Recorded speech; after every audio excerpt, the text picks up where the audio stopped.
வேதம் என்று பொருளாகின்றது. இப்போ விதிபரங்கள்லாம் மாத்திரம் பார்ப்போம். அடுத்ததாக நிஷேத பரங்கள் நான் பார்ப்போம். விதிபரங்கள் உபனிஷத்துல என்ன சொல்லிருக்கு?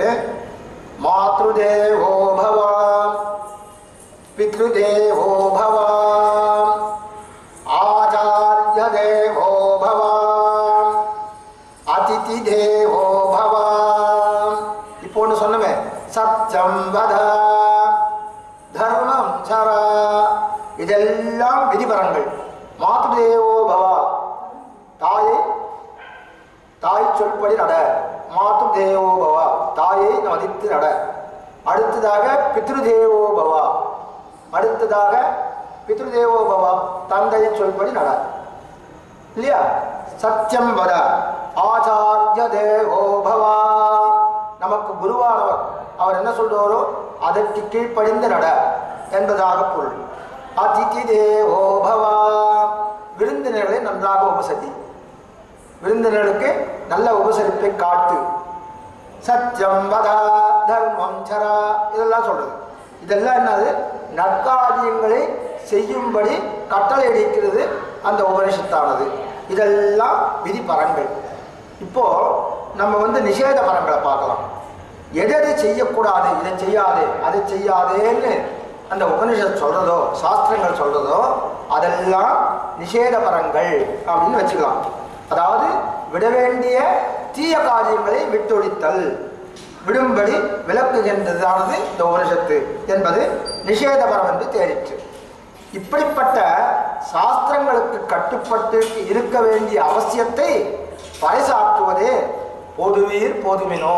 நேற்றைய பாசத்தில் பார்த்தோம் இல்லையா? அதனுடைய அடி போதுவீர் போதுமினோ என்று அழைக்கப்பட்ட கீழ் முதல் பாட்டின் சுவாபதேச அர்த்தம் சர்வஸ்வம். இப்பொழுது இரண்டாவது பாசுரத்தை துவக்கும். வையத்து வாழ்வீர்கள் என்றதான பாசுரம். இந்த வையத்து வாழ்வீர்கள் ஒரு பதத்தை எடுத்துட்டு சுவாமி அன்னங்காச்சார சுவாமி போன்றவர்கள் அவர்கள் ஒரு நாள் இல்லை ஒரு மாதம் கூட சொல்லுவார். அப்படிப்பட்டதான பெரிய வார்த்தை. அதை சொல்லக்கூடிய தகுதி நம்மகிட்ட இல்லை, நம்மளுக்கு அந்த அளவுக்கு சக்தியும் இல்லை. அவர்கள்லாம் சுவாமிகள்லாம் காலட்சேப அதிகாரிகளாக விளங்கியவர்கள். அவர்கள் இதை எடுத்து சொல்லும் போது அதுக்கு உண்டான அத்தனை பிரமாணங்களையும் காட்டுவார்கள். நாம் ஏதோ அதிலிருந்து பெரிய கடலிலிருந்து சிறு சிறு துளி எடுத்தார் போன்று அங்கங்கே எடுத்து எடுத்து எடுத்து கோர்த்து இதை உங்களுக்கு தருகின்றேன். அதனால் அந்த சுவாமிகளை போல அதை சொல்ல முடியாது. ஏதோ ஓரிரு வார்த்தைகள் அதிலிருந்து எடுத்து இங்கே காட்டுகின்றேன். கீழ்பாட்டிலே சீர்வயது வாய்ப்பாடி செல்வ சிறுமியினால் என்ற பாட்டு. இப்பாட்டிலே வையத்து வாழ்வீர்கள் என்ற பதம் வருகின்றது. இப்போ ஒரு சந்தேகம் வருது. என்ன சந்தேகம் அது? வையத்து வாழ்வீர்கள் இந்த பாட்டில் சொல்றது. அந்த முதல் பாட்டில் என்ன சொல்றது?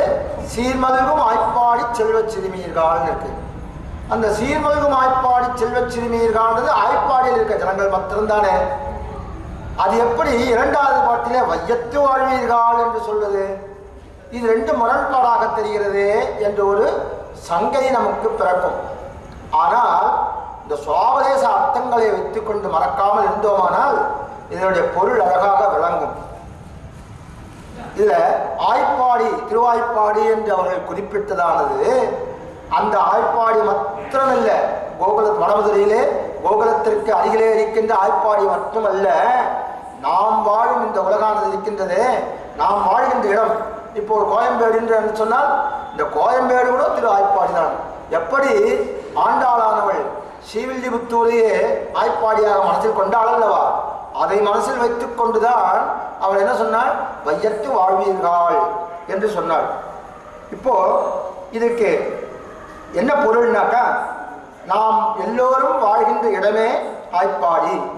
வாழ்ச்சி என்பது இந்நிலத்தில் அல்லாது பரம்பொருளான அந்த பரமபதத்தில் கிடையாது, இங்குதான் வாழ்ச்சி அப்படின்றதுக்கு சில மேற்கோள்கள் எல்லாம் காட்டலாம். எங்க திவ்ய பிரபந்தங்கள்லேருந்து தான். இதே நாச்சியார் திருமொழியிலே ஆண்டாள் சாதிக்கின்றாள்.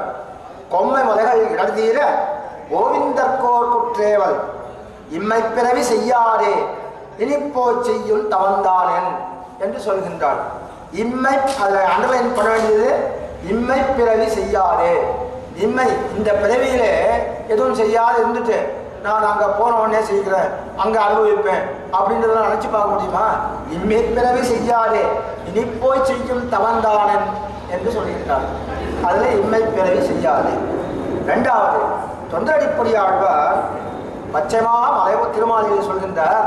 பச்சைமா மலைவோல் மேனி பவளவாய் கமலச்செங்கண் அச்சுதா அமரரேரே ஆயிரதம் கொழுந்தே என்னும் இச்சுவை தவிரையான் போய் இந்திர லோகமாடும் அச்சுவை பெரினும் வேண்டேன் அரங்கமா நகருளானே என்று சொல்கின்றார். அவர் என்ன சொல்றார்? இந்த ரங்கநாதரை பத்தி பாடுற பச்சைமா மலைவோல் மேனி பவளவாய் கமலச்செங்கண் அச்சுதா அமரரேரே ஆயிரம் கொழுந்தே என்னும். இப்படிப்பட்டவர் அவர். இந்த தேவர்களுக்கெல்லாம் மரபர்களுக்கெல்லாம் தலைவராக இருக்கக்கூடியவர், பரமபதத்திலே வசிக்கின்றவர். ஆனால் அவர் என்ன பண்றார்? நம்மளுக்காக, நம்மை போன்ற அடியார்களுக்காக திருவரங்கத்திலே வந்து பள்ளி கொண்டிருக்கின்றார். இரண்டு ஆற்றுங்கரை நடுவிலே, கொள்ளிடம் என்றும் காவிரி என்றும் சொல்லப்படுகின்ற இரண்டு ஆற்றின் நடுவிலே வந்து நமக்காகத்தானே தங்கியிருக்கின்றார். அப்படிப்பட்டதான் அங்க தங்கின்றிருக்காரு.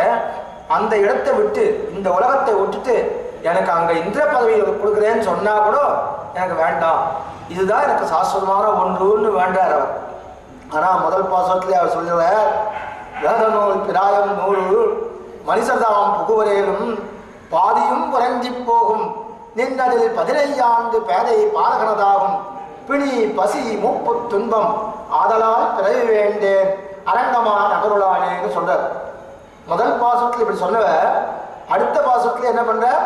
எனக்கு அந்த பிறகு வேண்டாம், இந்த லோகம் வேண்டாம், எனக்கு இதுவே சொன்னார். என்ன காரணம் சொன்னார்னா, பிறந்தாச்சு, பிறந்தப்புறம் என்ன சௌகரியங்கள் இருக்கோ அதை கொண்டு வாழணும். இங்கே நான் எல்லாத்தையும் அனுபவிச்சுட்டு சந்தோஷமா இருக்கும் பொழுது எனக்கு என்னத்துக்கு இந்திர பதவி? இங்கே நான் இந்திர பதவியில் தான் இருக்கேன். ரங்கநாதனை நித்தியமாக சேவித்துக் கொண்டிருந்தோமானால் அதுவே நம்மளுக்கு பெரிய இந்திர பதவி கிடைத்ததாக என்னை எடுத்துக்கோங்க. எனக்கு வந்து என்னதான் இப்போ ஒரு பெரிய உத்தியோகம், ஆஃபீஸில் 50,000 ரூபா கொடுக்குற, வந்து சேரு, நீ இப்போ தான் 2,000 இருக்க, வந்து சேருன்னு சொல்லி ஒரு போஸ்ட் கொடுக்குறான்னு வச்சுக்கோங்க. உடனே 50,000 வருகிறது, கார் இருக்குது, பங்களா கொடுக்குறோம், எல்லாம் கொடுக்குறான். அது பெரியதாக இல்லை, அது விசேஷம் இல்லை. ஆனால் டிடிடி தேவஸ்தார் ஆழ்வார் ப்ராஜெக்ட் என்ற இந்த திவ்ய பிரபந்த ப்ராஜெக்டிலே எனக்கு இந்த 30 நாளும் திருப்பாவை உபன்யாசத்தை செய்யக்கூடிய ஒரு பாக்கியத்தை ஏற்படுத்தி கொடுத்திருக்கிறானே, இதுதான் எனக்கு பெரிய பதவி, இந்திர பதவி என்றே சொல்லலாம். அப்படிப்பட்டதான பாக்கியத்தை கொடுத்திருக்கின்றான். அதே போன்று திருப்பானாழ்வாரும் சொல்கிறார் தன்னுடைய அமலநாதிபிரான் பாசுரத்திலே, கொண்டல் மன்னனை கோவலனாய் வெண்ணை உண்ட வாயன் என் உள்ளம் கவர்ந்தானை அண்டர்கோன் அணியரங்கன் என் அமுதனை கண்ட கண்கள் மற்றொன்றனை காணாவே அப்படின்னு சொல்லி முடிச்சிட்டார். நிஜமாகவே வாஸ்தவமாகவே அவர் பாடிய பாசுரம் 11 பாசுரங்கள் தான். 11 பாசுரங்கள், வேற ஒன்றும் பாடலை. அவர் அவருடைய அந்த இடத்தை விட்டு சென்றதே இல்லை, உறையூரை விட்டு எங்கேயும் வெளியில் போனதில்லை. திருப்பான ஆழ்வாராக அவதரித்தார், பான ஆழ்வாராக ஒரு தாழ்ந்த குலத்திலே அவதரித்தார். அதனால் அவர் திருவரங்கம் சென்று பெருமாளை தரிசிக்க முடியாத நிலை இருந்தது. அப்பொழுது இந்த கொள்ளிடக்கரை காவேரி அங்கே இருந்துட்டு நித்தியமாக தன்னுடைய பானை வார்த்து அவர் செல்வதை பகவானை நினைத்து கொண்டிருப்பார். பகவான் எப்படி இருப்பார் ரங்கநாதன் அவருக்கு தெரியவே தெரியாது.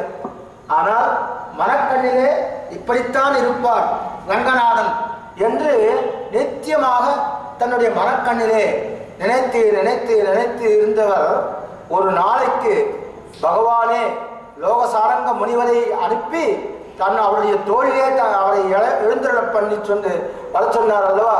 அன்றுதான் முதலாக ரங்கநாதரை சேவிக்கும் பாக்கியம் அவருக்கு கிடைக்கிறது.